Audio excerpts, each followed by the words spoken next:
Bicara tentang bejana, saudara ya. Rasul Paulus menuliskan kepada jemaat di Korintus, dia bilang begini, tetapi harta ini kami punyai dalam bejana tanah liat. Bahasa Inggris dari bejana itu vessels. Dan bejana yang disebutkan di sana, bejana tanah liat, saudara. Supaya nyata bahwa kekuatan yang melimpah-limpah itu berasal dari Allah, bukan dari diri kami. Saudara, terus terang kalau kita bicara tentang bejana, setiap pembuat bejana atau bahasa yang sering kita sebutkan versi kitab Yeremia, penjunan begitu. Semua pembuat bejana tahu kok kenapa dia buat bejana. Yaitu apa? Pada akhirnya bejana itu harus dimanfaatkan orang. Harus efeknya itu dirasakan orang. Dia tidak buat bejana itu hanya untuk kepentingan bejana itu kemudian tidak punya efek apa-apa, saudara. No. Si penjunan kalau dia buat bejana dia tahu bahwa satu waktu bejana ini harus dipakai oleh orang dan orang rasakan manfaatnya. Itu loh bejana, saudara. Dan saudara tahu tidak? Kita ini disebutkan bejana. Vessels. Nah, ironisnya memang bejana yang Paulus bilang mengenai kita, itu bejana yang terbuat dari tanah liat. Mau bilang begini loh, hampir-hampir gak punya arti, saudara. Hampir-hampir gak ada nilainya. Karena semua orang bisa buat. Dan saking terlalu banyak sumber itu, tanah liat itu, harganya jadi murah. Tetapi sekalipun barang itu boleh murah, tunggu dulu. Yang bikin bejana itu mulia bukan apa yang membentuk bejana itu, tapi apa yang ada di dalam bejana itu. Yaitu apa? Kekuatan yang melimpah-limpah itu berasal dari Allah, bukan dari diri kami. Jadi ironisnya adalah tubuh ini boleh lemah, saudara. Terkadang hidup ini boleh punya persoalan, tapi tidak bisa membatalkan kuasa Tuhan yang bekerja dalam hidup ini. Tapi saya mau bicara lebih dalam dulu, slide saya berikutnya. Saya bilang begini, kalau saudara bicara tentang vessels, saudara bicara tentang bejana saja nih, jangan bicara tentang bejananya Tuhan dulu ya. Bejana saja nih, maka bejana itu sendiri kemungkinan bisa broken. Bejana itu rentan hancur, saudara. Dan saya berdoa pagi hari ini, kalau saudara ada di ambang itu, saudara lihat bahwa hidup saudara tidak kemana-mana, bahkan cenderung turun, decline, dan sama sekali jauh dari saudara perlu dengar firman pagi hari ini. Kenapa? Bejana itu sendiri may be broken. Mungkin bisa rusak, fragile, rapuh, rough, kasar. Dan kemungkinan besar bejana itu juga less valuable. Mau bilang bahwa kalau dia tanah liat lagi-lagi, dia tidak punya nilai yang terlalu tinggi. Tapi tunggu dulu, itu bejana. Begitu bejana itu menjadi bejananya Tuhan, now the vessels become the vessels of God, sesuatu terjadi, yaitu apa? Bejana itu boleh rusak, boleh rapuh, boleh kasar dan boleh tidak bernilai, tapi bejana itu ketika dia menjadi bejana Tuhan, berarti dia dipilih dan dikuduskan oleh Tuhan. Dipisahkan, saudara. Aduh, itu dalam pengertiannya, dan saya akan bicara panjang kali lebar sebentar, saudara ya. Bukan hanya dipilih dan kemudian dipisahkan, tapi dipisahkan untuk tujuan ilahi. Dipisahkan untuk tujuan ilahi loh. Set aside for God's purposes. Divine purposes.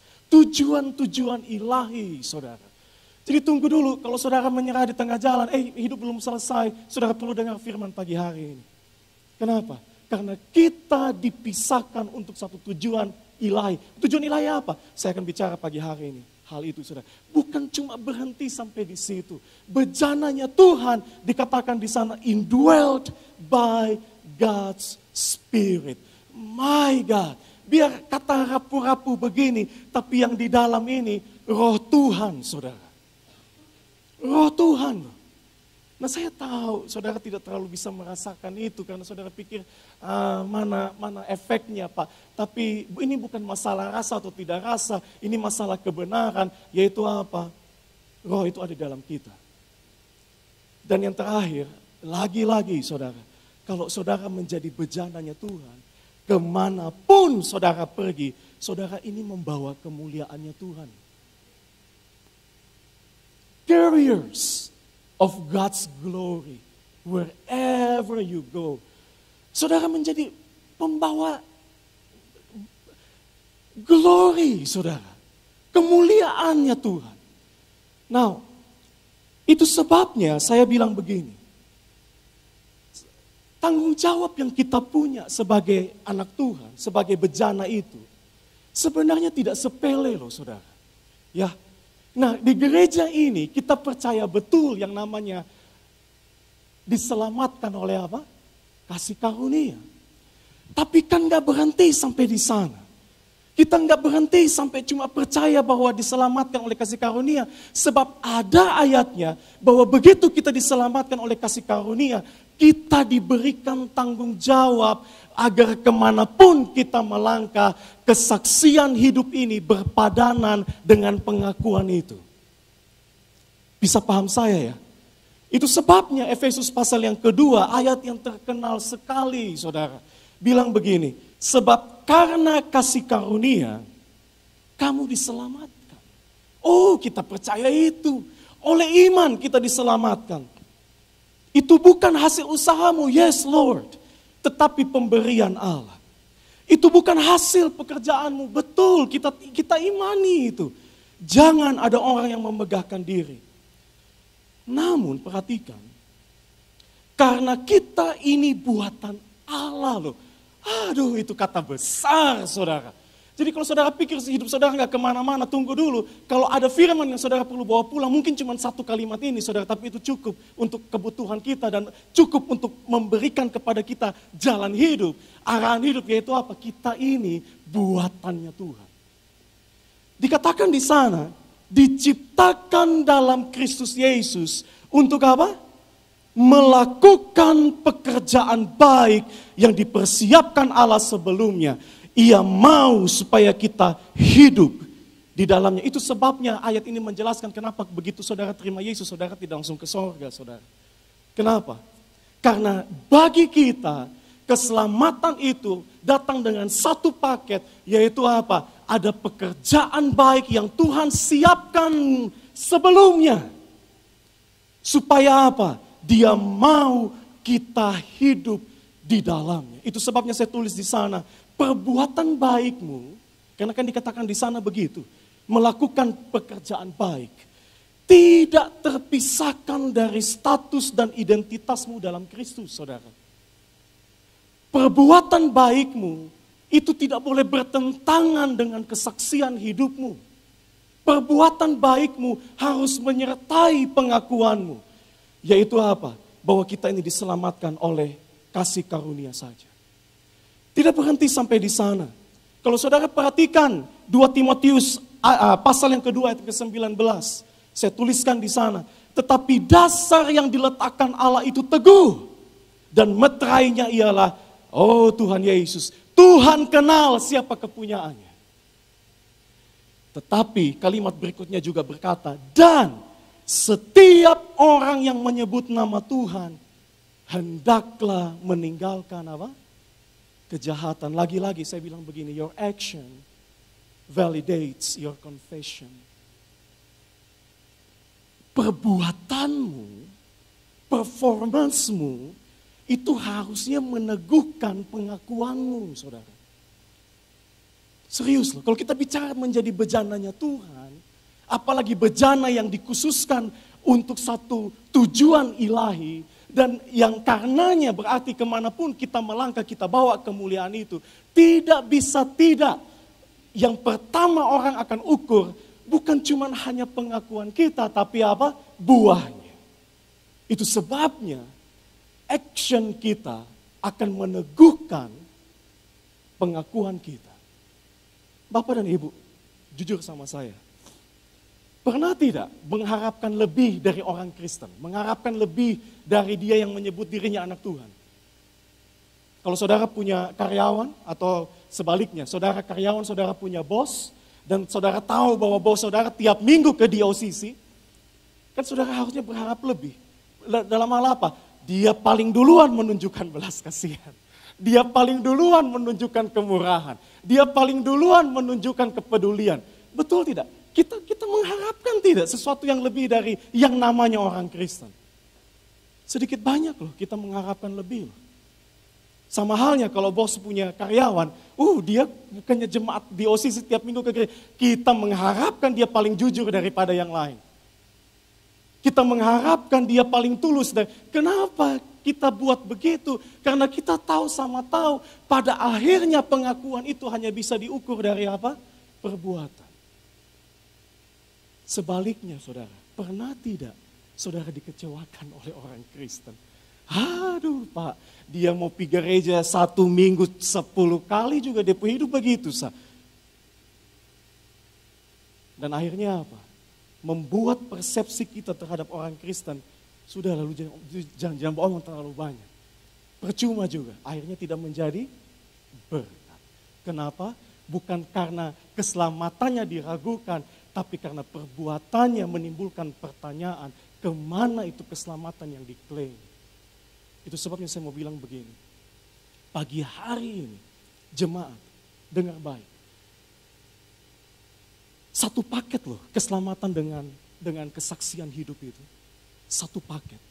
Itu sebabnya, karena perbuatan meneguhkan pengakuan, perbuatan itu meneguhkan pengakuan. Kalau saudara perhatikan tulisan Rasul Paulus, surat-surat yang dia buat, saya sebutkan contoh 1, kitab Roma. Yang kedua, kitab Galatia, saudara. Kitab Efesus yang sebentar kita akan kuliti, saudara. Kita akan detailkan. Kitab apa lagi? Bahkan Filipi, saudara. Termasuk kitab Ibrani. Kalau saudara lihat struktur penulisannya, saudara akan temukan begini. Di bagian pertama dari pembahasan, penulis selalu bicara tentang siapa kamu dalam Tuhan. Dia selalu jelaskan tentang siapa kita, identitas kita, status kita sebagai orang benar yang dibeli dengan darah yang lunas dibayar. Dan segala kebaikan yang sorga punya atas kita. Itu bagian pertama menjelaskan siapa kita, saudara. Tapi di bagian kedua menjelang akhir dari setiap tulisan itu, hampir semua tulisan itu, saudara akan temukan hal-hal praktis yang penulis sampaikan bahwa ini loh yang harus mengikuti pengakuan. Yaitu apa? Kamu menjadi kesaksian yang baik buat banyak orang. Saya akan buktikan saudara ya. Bahwa dia gak cuma hanya kasih saudara teori. Dia gak cuma kasih saudara doktrin. Dia berharap karena pembaharuan akal budimu itu mempengaruhi perbuatanmu. Itu sebabnya tidak bisa tidak. Kalau saudara perhatikan kitab Roma, contohnya saudara, begitu dia bicara panjang lebar tentang siapa kita dalam Tuhan dan dibenarkan oleh pembenaran Yesus, masuk di pasal 12, dia bilang karena itu, oleh kemurahan Tuhan, aku menasihatkan kamu, berubahlah oleh pembaruan akal budimu. Dan seterusnya saudara. Kitab Galatia pun seperti itu. Kitab Filipi pun seperti itu. Dan lebih-lebih kitab Efesus yang akan kita teliti pagi hari ini. Saudara akan lihat di bagian kedua, Paulus kasih instruksi kepada jemaat di Efesus. Ini loh yang harus kamu buat. Begitu kamu tahu bahwa keselamatan itu adalah kasih karunia, ini harus mengikuti pengakuan. Bicara sedikit tentang latar belakang kitab Efesus, saudara. Saya tahu, saya berkali-kali khotbah di mimbar ini. Kayaknya paling banyak saya bicara tentang kitab Efesus, saudara. But anyway, saya mau tunjukkan sebentar latar belakangnya supaya saudara bisa lebih memahami dan saudara bisa lebih menghargai kenapa Paulus harus bicara yang dia bicarakan kepada jemaat di Efesus. Setelah dia jelaskan panjang kali lebar siapa mereka itu dalam Tuhan, dia jelaskan kepada mereka ini yang harus mereka buat, ini instruksi yang harus mereka ikuti. Dia harus buat itu karena apa? Karena jemaat Efesus, orang Kristen pada waktu itu, menjadi umat minoritas, saudara. Umat minoritas di tengah-tengah umat mayoritas yang keyakinannya bertolak belakang dengan mereka orang Kristen yang percaya pada Yesus. Yaitu apa? Mayoritas menyembah Artemis, mayoritas menyembah Diana, itu namanya sama saudara ya. Dan itu penyembahan kepada Artemis itu bukan penyembahan kaleng-kaleng saudara. Satu Efesus, semua menyembah Artemis dengan segala kemegahannya. Dan omong-omong, Efesus bukan kota kecil saudara. Sejarah beritahu kepada kita, coba tunjukkan dulu. Ini peninggalan kuil Diana atau kuil Artemis saudara ya. Dengan komputer kecanggihannya akan jadi seperti ini. Bisa dibayangkan tidak sih? Ribuan tahun yang lalu punya bangunan semegah ini dan dibangun di mana? Di Efesus. Ini tempat apa? Ini kuil penyembahan kepada Diana. Staggering. Luar biasa saudara. Mau bilang bahwa bukan kaleng-kaleng. Coba mundur sedikit ya. Nah ini serpihan-serpihannya, reruntuhan-reruntuhannya. Saudara-saudara bisa bayangkan untuk skala waktu itu saudara ya. Ini tidak main-main saudara. Ya, tidak main-main. Kembali ke slide yang tadi dan kemudian tunjukkan seperti apa rupa Artemis. Ini Dewi Artemis saudara, Diana. Dan saudara tahu tidak, aduh saya kalau belajar begini, saya terpesona saudara ya. Kenapa? Karena ada kitab Efesus, tapi ada juga penjelasan tentang apa yang terjadi di Efesus. Itu justru disebutkan oleh Dr. Lukas dalam Kisah Rasul. Apa yang sedang terjadi di Efesus dalam konteks penyembahan kepada Diana. Dan slide saya berikutnya, saudara akan lihat apa yang Lukas catat tentang satu insiden kejadian yang terjadi di Efesus. Sebab ada seorang bernama Demetrius, seorang tukang perak yang membuat kuil-kuilan Dewi Artemis dari perak. Lukas mencatat saudara. Dan berkata, saudara-saudara kamu tahu bahwa kemakmuran kita adalah hasil perusahaan ini. Sekarang kamu sendiri melihat dan mendengar bagaimana Paulus bukan saja di Efesus. Omong-omong, dari semua perjalanan misi Rasul Paulus, Efesus paling lama dia tinggal saudara. Efesus paling lama dia tinggal, hampir 3 tahun di sana. Tetapi juga oh my God, Paulus bukan saja punya pelayanan yang berdampak di Efesus, tapi juga hampir di seluruh Asia. Oleh satu orang saudara. Bukan cuma Efesus, Asia pun dijangkau oleh pelayanan satu orang. Telah membujuk dan menyesatkan banyak orang dengan mengatakan bahwa apa yang dibuat oleh tangan manusia bukanlah dewa. Dan dengan jalan demikian, kuil Artemis, dewi besar itu bukan laporan tidak beralasan, saudara. Itu laporan beralasan, karena catatan sejarah beritahu kepada kita, dia bukan dewi kaleng-kaleng. Berada dalam bahaya, akan kehilangan artinya. Dan Artemis sendiri, Artemis yang disembah oleh seluruh Asia. Dan di seluruh dunia yang berada, akan kehilangan kebesarannya. Mendengar itu meluaplah amarah mereka, lalu mereka berteriak-teriak, katanya besarlah Artemis, dewi orang Efesus, yang bahkan sampai di luar Efesus pun semua orang ikut menyembah.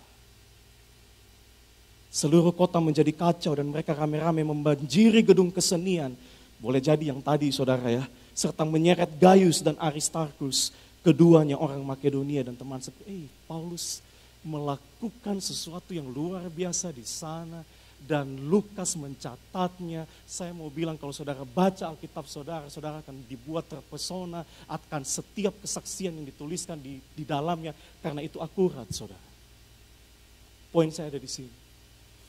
Mengingat dahsyatnya penyembahan kepada Artemis dengan skalanya yang begitu luar biasa. Pengaruhnya yang begitu luar biasa. Ini orang-orang Kristen ini loh. Yang cuma hanya segelintir ini. Yang datang dan bilang, oke, bukan Artemis, tapi Yesus. Paulus mau bilang kepada mereka, hey, kamu boleh jadi orang minoritas, tapi kesaksian hidupmu harus bisa memenangkan sebanyak mungkin orang-orang di Efesus. Oleh sebab itu dia tulis, oh my God. Dia tuliskan buat mereka kitab Efesus, saudara. Pulang baca ya, cuma 6 pasal, saudara. Dan dia tuliskan kepada mereka apa? Kamu bukan seperti mereka. Kenapa? Karena kamu dibeli, ditebus, kamu terima keselamatan. Semua itu karena pemberian Tuhan. Tidak ada usaha manusia untuk menyelamatkan kamu. Tapi dia tidak berhenti sampai di sana. Dia beritahu kepada mereka, menyadari panggilan hidupmu sebesar itu.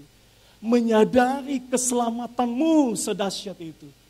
Ini harus kamu buat. Supaya apa? Biar kata kamu minoritas, oleh perbuatanmu, banyak mata akan lihat kemuliaan Tuhan dari perilakumu. Itu sebabnya dia beritahu kepada mereka, ini yang harus kamu buat. Apa itu? Setelah bicara panjang kali lebar tentang keselamatan kita dalam Tuhan, sampailah pada pokok penting apa yang umat harus buat. Apa yang umat harus buat. Dan Paulus bilang begini, karena itu,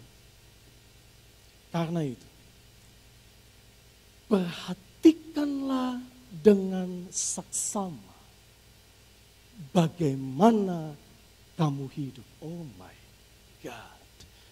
Jelas kamu harus perhatikan bagaimana kamu hidup. Sebab kamu orang minoritas. Di tengah-tengah bangsa yang menyembah sesuatu yang bahkan bertentangan dengan iman. Kamu harus perhatikan bagaimana kamu menghidupi hidupmu. Jangan seperti orang bebal. Tapi seperti orang arif.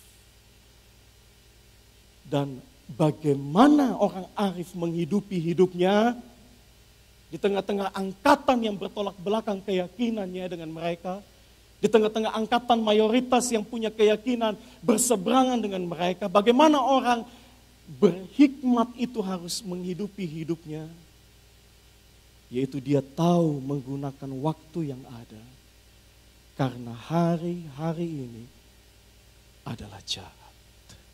Ketika Paulus bilang begini, menyadari bahwa kamu di tengah-tengah angkatan yang bertolak belakang keyakinannya dengan kamu, ini harus kamu buat. Kamu harus perhatikan bagaimana kamu hidup. Yaitu apa? Kamu tahu menggunakan waktu. Itu terjemahan, minta maaf saudara ya. Terjemahan hurufiahnya harusnya berbunyi begini. Janganlah seperti orang bebal, tapi seperti orang arif. Yang menebus kesempatan. Menebus kesempatan, saudara. Sering kalau kita bicara tentang waktu yang lewat, mama-mama akan bilang, kalau pekerjaan hilang nak, jangan takut, Tuhan ganti. Kalau pacar hilang, lu sudah pernah dengar itu lagu-lagu yang diputar di toko-toko HP itu, bilang apa? Nona-nona yang manis bukan cuma satu katanya.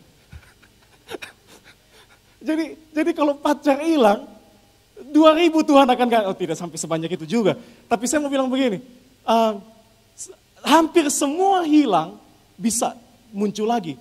Tapi jangan sampai waktu hilang. Siapa yang bisa beli kembali waktu? Yang bicara seringkali juga bilang seperti itu saudara ya.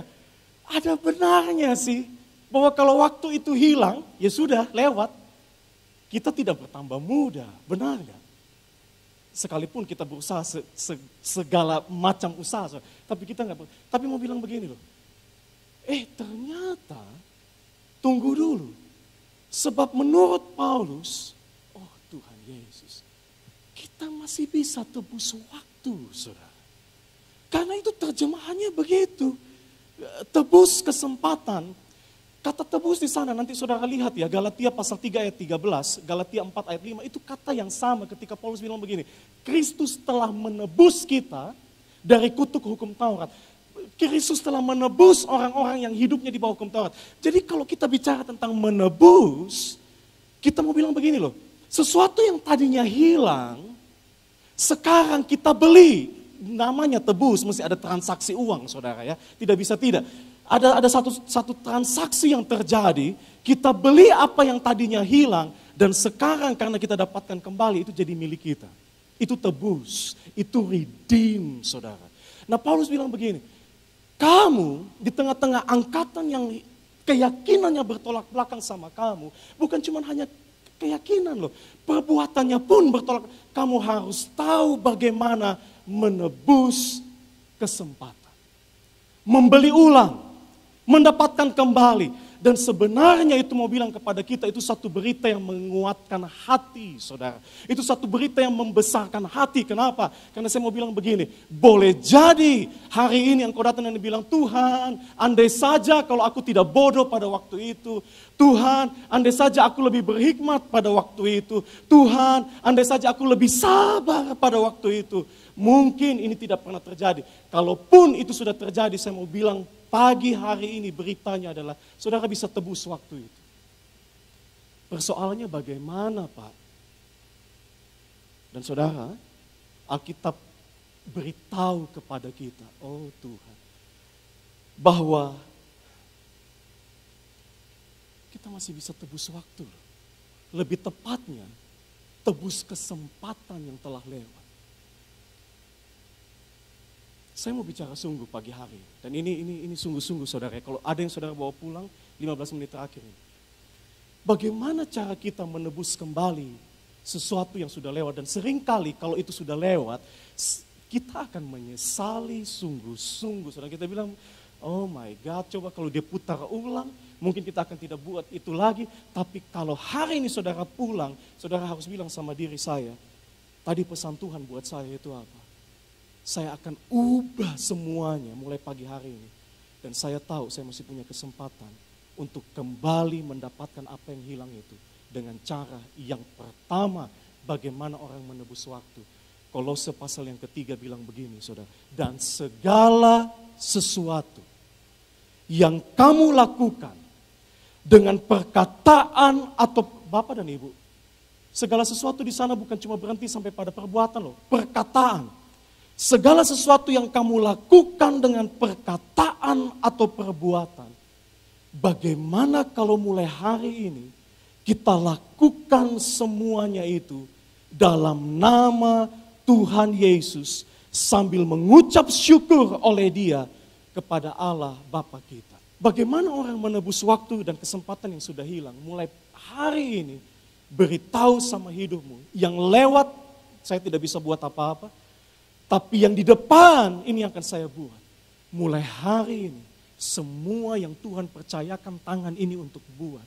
Semua yang Tuhan percayakan otak ini untuk berpikir. Semua yang Tuhan kasih untuk seluruh hidup ini terlibat. Saya akan buat itu seperti saya lakukan itu bagi Tuhan. Itu mau bilang begini loh saudara. Itu, oh my God. Saudara boleh hari ini punya toko. Saudara hari ini boleh jadi punya kios. Saudara hari ini boleh jadi saudara pegawai kantoran. Atau mungkin saya tahu bahwa ada beberapa pengajar di tempat ini. Di universitas mentereng saudara ya. Apapun profesi saudara. Bagaimana kalau mulai hari ini saudara lihat itu sebagai pelayanan saudara. Serius loh. Pak, Bu, oh Tuhan Yesus. Saya pikir saya tidak akan pernah berurusan dengan toko saudara ya. Tapi apa boleh kata, arahnya ke sana hari ini, saya akan terima itu dengan berbesar hati dan saya bilang bahwa ini pun pelayananku. Kenapa? Dengar baik, pendeta agak sedikit memuji dirinya. No, tidak. Saya mau bilang begini, saya sadar bahwa waktu belajar saya, coba orang-orang muda dengar saya dulu yang mau masuk sekolah lagi nih, ya, yang mau masuk universitas lagi nih, yang mau masuk tahun ajaran baru, coba dengar saya dulu. Saya sadar bahwa ketika saya ada di Amerika, saudara, hampir 12 tahun, itu masa di mana fokus saya ada pada pelayanan dan sekolah. Jangan bilang siapa-siapa, saudara ya. Saya pakai prinsip ini, bahwa oke, hari ini yang menjadi tanggung jawab saya tidak punya pilihan lain loh. Selain apa? Selain melakukannya dengan segenap hati saya, beri yang terbaik yang bisa saya buat, hasilnya urusan Tuhan. Dan saya mau bilang begini, saudara. Saya pikir saya becus untuk melakukan itu. Tidak menyombongkan diri sih, tapi kalau bicara tentang IP, saudara, yang bicara IP-nya 4. Jadi mau bilang begini loh, itu di negeri orang dengan bahasa Inggris pas-pasan, lebih pas kurangnya ketimbang pas lebihnya. Tapi saya tahu bahwa ini kemurahan Tuhan. Saya tidak akan sia-siakan, saudara.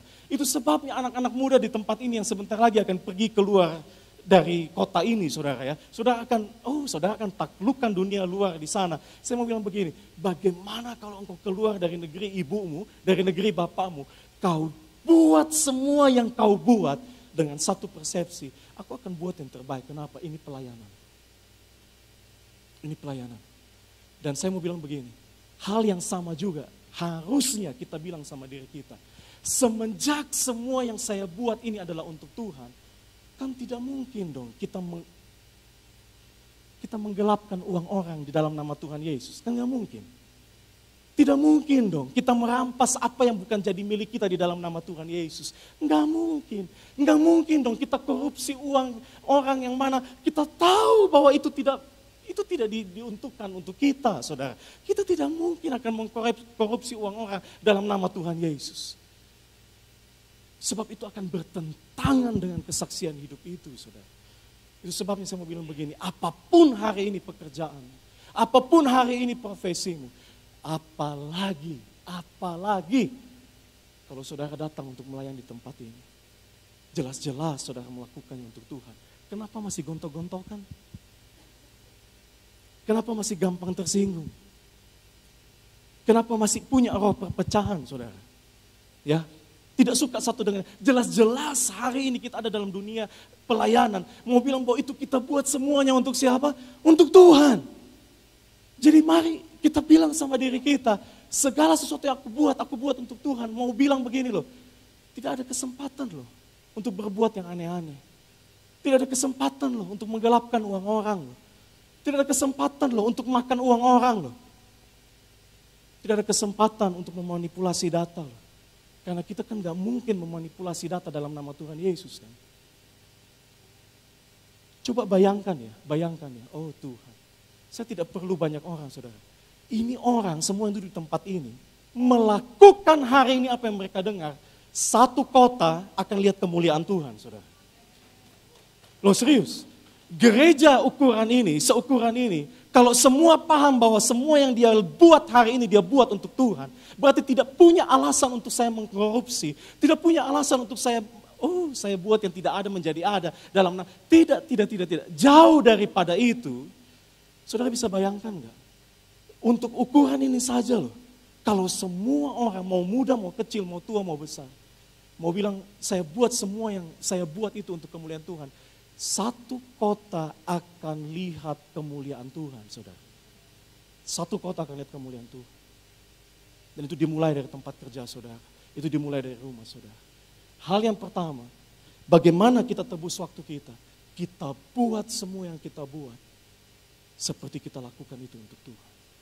Yang kedua, ajarlah kami menghitung hari-hari kami sedemikian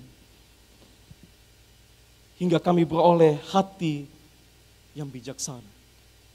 Yang pertama, saudara buat semua yang saudara buat untuk Tuhan. Yang kedua,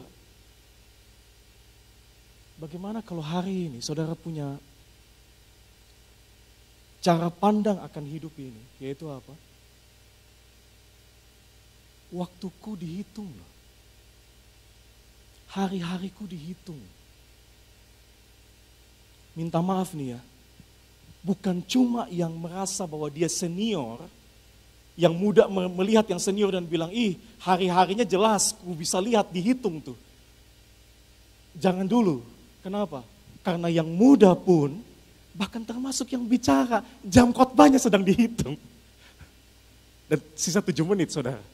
Tapi saya mau bilang begini, baik yang tua maupun yang muda, tahu tidak kalau hari-hari kita sedang dihitung? Oh Tuhan, kenapa Paulus harus menyebutkan tentang waktu, menebus kembali itu? Kenapa hal pertama yang dia harus sebutkan tentang bagaimana umat hidup harus tahu menebus waktu. Kenapa waktu? Karena sederhana, karena waktu sebenarnya esensi dari waktu itu adalah hidup ini. Kalau waktu saya berakhir juga hidup saya. schedule saya mau bilang bahwa seperti itulah hidup saya. Waktu yang bergulir, seperti itu hidup saya pun akan ikut bergulir. Tapi begitu waktu itu habis juga hidup saya. Berakhir, itu sebabnya adalah sangat bijaksana kalau bukan hanya orang tua saja yang menyadari bahwa waktunya sedang dihitung. Yang muda pun menyadari bahwa waktunya sedang dihitung. Bapak dan Ibu, saudara tidak akan percaya ini, saudara ya. Saudara tidak akan percaya ini. Sampai hari di mana, minta maaf nih, tidak terjadi di tempat ini, tapi saya bicara apa adanya saja. Sampai di mana ketika saudara tahu bahwa, oh my God, masuk ke ruang ICU, masuk ke ruang di mana sudah tidak bisa banyak lagi yang dibuat, hanya tinggal tunggu waktu. Saudara sadar nggak apa yang terjadi ketika di 3 hari terakhir, atau mungkin 7 hari terakhir di rumah sakit, atau bahkan 10 hari terakhir di rumah sakit, begitu waktu itu lewat dan tagihan itu begitu panjang. Saya tahu bahwa sebagian orang pakai BPJS, tapi coba bayangkan dulu, ada begitu banyak tagihan yang muncul, tagihan demi tagihan itu, sisa 3 hari terakhir, 7 hari terakhir, 10, itu mau bilang begini loh, kita rela keluarkan sebanyak-banyak yang bisa kita buat, hanya untuk apa? Untuk memperpanjang waktu. Ya, kita rela untuk buat itu, mati-matian untuk kita usahakan itu apa? Kalau bisa kita beli sedikit waktu itu. Dan itu terkadang cost-nya, harganya mahal, saudara. Di 3 hari terakhir itu. Di 7 hari terakhir itu. Mau buktikan sama kita bahwa apa sih? Lihat. Ternyata kita hari ini kerja setengah hidup, saudara ya, bukan setengah mati. Setengah hidup banting tulang. Untuk apa? Supaya siapa tahu kasih kita sedikit kuasa untuk apa? Nanti kalau di ujung, siapa tahu kita bisa beli sedikit waktu. Dengan apa? Dengan keluarkan lebih banyak uang untuk berobat, saudara. Saudara tahu tidak kenapa sebagian besar orang hari ini 1 tahun sekali atau 1 tahun 2 kali harus check up? Karena tanpa disadar mau bilang, mereka sedang mencoba untuk memperpanjang waktu. Karena tidak ada yang mau mati muda, saudara. Itu saja. Tapi saya mau bilang begini loh, saudara. Oh Tuhan. Pemazmur bilang begini. Kenapa Tuhan kami harus dibuat paham untuk kami sadar bahwa hari-hari kami ini sebenarnya sedang dihitung. Karena ini, ayat yang keempat bilang begini. Sebab di matamu 1000 tahun sama seperti hari kemarin. Apabila berlalu. Atau seperti suatu giliran. Saudara tahu tidak giliran jaga di waktu malam untuk orang Israel pada waktu itu. Jadi malam itu lewat, itu kan ada shiftnya, saudara ya, ada bagiannya. Mentok-mentok nih, kalau giliran jaga itu berlangsung berapa lama Pak? 3-4 jam. Setelah itu ganti lagi shiftnya yang lain. Itu loh, kalau ketika pemazmur bilang bahwa hari-hari kami itu berlalu seperti satu giliran jaga di waktu malam. Mau bilang begini, 1000 tahun di mata Tuhan, itu tidak lebih dari sekedar 3 jam buat kita, saudara. Kebayang gak kalau 1000 tahun itu cuma hanya 3-4 jam untuk ukuran kita? Bagaimana dengan 70 tahun? Bagaimana dengan 80 tahun yang kita pikir, wih lama benar itu hidup. Saya kasih saudara 100 tahun lah sudah. Kalau 1000 tahun itu cuma 3 jam, 70-80 tahun kira-kira berapa lama saudara? Mungkin cuma menit saudara. Menit loh. Dan itu yang karena menyadari sependek itu. Musa bilang begini, ini yang tulis Musa saudara ya, Mazmur 90. Masa hidup kami 70 tahun dan jika kami kuat 80 tahun. Dan yang kami banggakan dari 70 dan 80 tahun itu adalah kesukaran dan penderitaan. Sebab berlalunya buru-buru dan kami melayang lenyap. Singkat saja saudara ya. Mau bilang begini loh. Harusnya kalau kita paham betapa singkatnya hidup ini, kita tahu bahwa hari-hari kita dihitung mau suka atau tidak suka, sadar atau tidak sadar. Harusnya kalau kita tahu tidak banyak waktu yang tersisa, ini yang harus kita buat, yaitu apa? Kita akan pastikan kita tidak akan lewatkan satu hari pun dengan melakukan sesuatu yang tidak berguna. Saudara. Kalau saudara tahu 2 bulan dari sekarang, saudara akan menikah, punya resepsi yang besar. Kalau saudara sudah tahu 1 bulan dari sekarang, saudara akan ikuti ujian. Saudara tahu bahwa 2 minggu dari sekarang, saudara akan operasi. Saudara sudah tahu dan saudara hitung harinya semakin dekat. Saudara, saya berani pastikan saudara akan buat semua yang saudara bisa buat untuk pastikan bahwa hari itu tidak ada yang terlewatkan.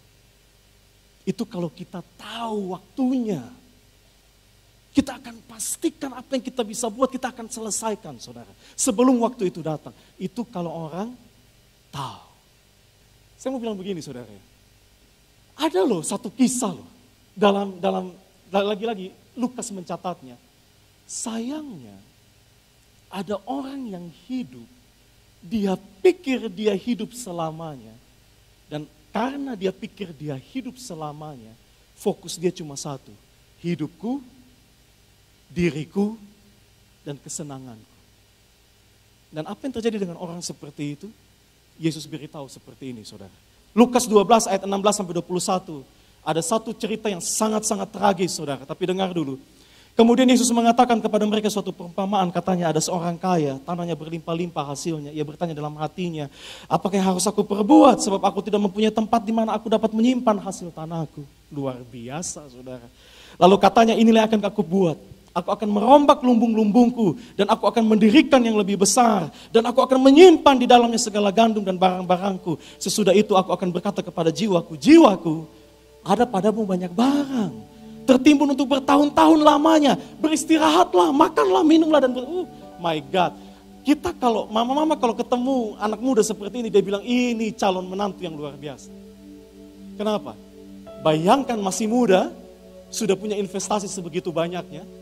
Bahkan investasi sampai 7 turunan pun gak habis-habis. Saking pedenya dengan investasi yang sebanyak itu, bahkan gudang pun untuk menyimpan kekayaan tidak cukup, perlu diperlebar. Aduh, ini model orang yang berhasil. Hari ini levelnya dia influencer, saudara. Pasti influencer. Kita bilang ini orang hebat.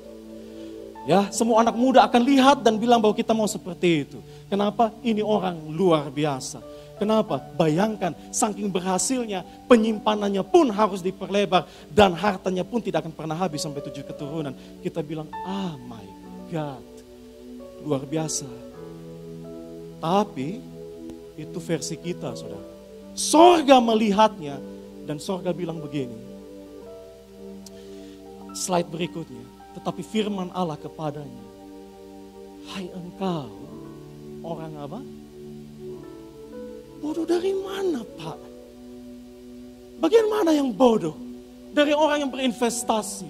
Dari orang yang mengumpulkan sebanyak-banyak yang bisa dia buat. Supaya apa? Dia pensiun dini. Bagian mana yang bodoh? Tapi surga bilang, hai orang kaya yang bodoh. Kenapa? Pada malam ini juga, jiwamu akan diambil daripada. Dan apa yang telah kau sediakan? Untuk siapakah itu nanti? Demikianlah jadinya dengan orang yang mengumpulkan harta bagi dirinya sendiri jika dia tidak kaya di hadapan Allah. Perhatikan saya, 2 hal ini akan terjadi saudara ya. Dengan orang-orang yang pikir bahwa dia punya hidup terlalu panjang dan karena pikir dia punya hidup terlalu, dia fokuskan hanya cuma pada dirinya sendiri, masa depannya sendiri, bahagianya sendiri, puasnya sendiri, dirinya sendiri. Ini akan terjadi. Yang pertama, dia akan kehabisan waktu saudara. He will run out of his time. Dia akan kehabisan waktu. Artinya apa Pak? Sadar nggak saudara? bahwa dalam cerita ini kekayaannya tetap tinggal, manusianya yang meninggalkan kekayaan. Pernah ketemu sama orang-orang kaya yang sudah dipanggil Tuhan dan sisakan 7, 8, 9 tanah, saudara? Ternyata uang, sefana-fana uang, lebih fana kita loh. Kenapa? Karena deposito saudara mungkin akan tetap tinggal begitu saudara masuk liang lahat, tapi mau bilang begini loh. Lihat bahwa ternyata uang bisa tetap tinggal, manusianya yang akan pergi meninggalkan semua itu. Kita tidak akan pernah bisa, saudara ya, melawan takdir itu. Artinya begini loh, kalau cuma hanya fokusnya pada saya, diri saya, bahagianya saya, puasnya saya, waktu gak akan pernah cukup. Kita akan tinggalkan. Dia akan tetap ada itu kekayaan, kita yang akan pergi, saudara. Untuk siapakah itu nanti hanya Tuhan yang tahu. Oke, yang kedua. Tragis loh orang-orang seperti ini, kenapa? Saudara benci tidak? Ini tidak boleh pakai kata benci di atas mimbar. Tapi saudara benci tidak sama rekan kerja yang fokusnya cuma hanya dirinya sendiri. Begitu juga dengan bos, saudara. Bos cuma hanya fokus sama dirinya sendiri. Dalam artian begini, kita tahu kok, kalau orang itu cuma hanya pikirkan dirinya sendiri, egoisnya, semua-muanya untuk dia, tidak ada kesaksian yang baik daripada dia yang kita mau ikuti, saudara. Tidak ada kesaksian daripada dia yang baik yang kita mau ikuti, yang kita mau teladani. Kita akan bilang, kalau saya bisa minta api turun dari sorga, sudah saya minta api turun dari sorga untuk bakar itu orang seperti itu. Kenapa? Karena tidak ada baik-baiknya untuk kita ikuti, saudara. Artinya begini loh, dua hal ini akan terjadi kalau orang cuma hanya berpikir tentang dirinya sendiri. Itu apa? Satu, dia akan kehabisan waktu. Yang kedua, tidak ada kesaksian yang baik yang akan diikuti oleh orang lain, saudara. Jadi bagaimana dong Pak untuk kita memperkaya diri kita? Di hadapan Tuhan loh. Di hadapan Tuhan. 5 menit terakhir saudara. Bagaimana kita hidupi hidup yang singkat ini untuk menjadi bejana yang selalu memuliakan nama Tuhan. Kemanapun kita melangkah, orang tahu bahwa ada kesaksian yang baik. Bagaimana caranya supaya hidup ini pada satu waktu nanti bukan lagi menyangkut kita, tapi menyangkut Tuhan yang dimuliakan. Dan itu yang Paulus sampaikan kepada jemaat di Efesus. Kamu harus buat ini. Yaitu apa? Kamu tahu menggunakan waktu kamu. Bagaimana cara kamu menggunakan waktu kamu dengan waktu yang tersisa itu, dengan waktu yang tidak banyak itu. Singkat saja saudara. Matius pasal yang ke-25. Dan raja itu akan berkata kepada mereka. Yesus bilang begini saudara. Waktu penghakiman terakhir. Yang di sebelah kanannya, mari hai kamu yang mari hai kamu yang diberkati oleh Bapakku. Mereka kaya di hadapan Tuhan loh saudara. Mereka terima kerajaan yang disediakan bagi mereka sejak dunia mereka yang dikatakan kaya di hadapan Tuhan. Yang orang-orang yang seperti ini, kenapa mereka dikatakan mereka kaya di hadapan Tuhan? Sebab ketika aku lapar, kamu memberi aku makan. Ketika aku haus, kamu memberi aku minum. Ketika aku seorang asing, kamu memberi aku tumpangan. Ketika aku telanjang, kamu memberi aku pakaian. Ketika aku sakit, kamu melawat aku. Ketika aku dalam penjara, kamu mengunjungi aku. Dan orang-orang itu terheran-heran dan bilang, Tuhan, kapan Tuhan alami semua itu? Kapan Tuhan alami semua itu dan kami lakukan itu untuk Tuhan? Dan Tuhan jawab apa? Apapun yang kamu buat. Slide berikutnya. Raja itu akan menjawab mereka, aku berkata kepadamu sesungguhnya segala sesuatu yang kamu lakukan untuk salah seorang dari saudaraku yang paling hina ini, kamu telah melakukannya untuk aku. Ternyata rahasia hidup ada di sini saudara. Kalau saudara mau hari ini hidupmu mewartakan kebaikan Tuhan. Kalau hari ini saudara mau hidupmu menyaksikan kedahsyatan Tuhan. Menjadi orang-orang yang membawa kemuliaan bagi nama Tuhan. Cuma satu yang kita perlu buat, yaitu apa? Kita sadar loh, hidup ini bukan cuma hanya mengenai saya, tapi hidup ini mengenai hubungan saya dengan Tuhan dan dengan orang lain. Lebih tepatnya begini, saudara. Mengingat waktu itu semakin singkat, bagaimana kalau hari ini, oke lah, saudara mau berapa kaya saya tanya. Saudara mau punya satu kota Kupang, saya kasih saudara ya. Tapi kan tetap satu hari kita makan paling top 3-4 kali kan. Tidak mungkin hanya karena kita punya satu kotak kupang terus kita makan satu hari itu 10 kali, saudara. Tidak mungkin, kita mati juga lebih cepat. Tapi mau bilang begini loh, menyadari bahwa hidup ini singkat dan kita nggak bisa buat terlalu banyak. Bagaimana kalau fokus itu pagi hari ini, kita arahkan untuk menjadi berkat buat orang lain. Kota ini tidak kurang orang susah, saudara. Kota ini tidak miskin orang kelaparan. Banyak saudara akan temukan. Bagaimana kalau hari ini jemaat di OCC, engkau lihat dan engkau temukan, engkau buat sesuatu atas mereka yang mendatangkan kebaikan buat mereka dan kemuliaan bagi nama Tuhan. Buat sesuatu yang engkau bisa buat untuk tolong mereka. Kenapa? Saya mau beritahu begini.